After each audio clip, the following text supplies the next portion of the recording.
বর্তমানে জান্নাতুল সুমাইয়া হিমিকে ঘিরে সোশ্যাল মিডিয়ায় যে আলোচনা চলছে তার মধ্যে এবার পাল্টা জবাব দিয়েছেন তিনি।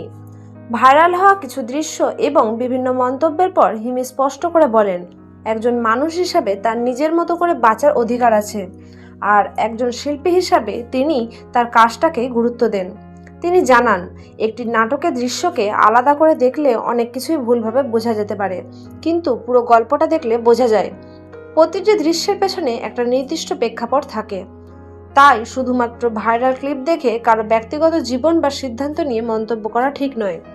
হিমি আরও বলেন, তিনি তার কাজকে সম্মান করেন এবং দর্শকদের জন্য ভালো কন্টেন্ট দেওয়ার চেষ্টা করেন, তবে সেই সাথে তিনি এটাও বিশ্বাস করেন প্রত্যেক মানুষের নিজের মতো করে জীবনযাপন করার স্বাধীনতা থাকা উচিত। সবশেষে তিনি ইঙ্গিত দেন, অপ্রয়োজনীয় বিতর্ক না বাড়িয়ে সবাইকে ইতিবাচকের বিষয়গুলো দেখার চেষ্টা করা উচিত, কারণ সোশ্যাল মিডিয়ায় যা দেখা যায় তার সবটাই বাস্তবতার পুরো চিত্র নয়।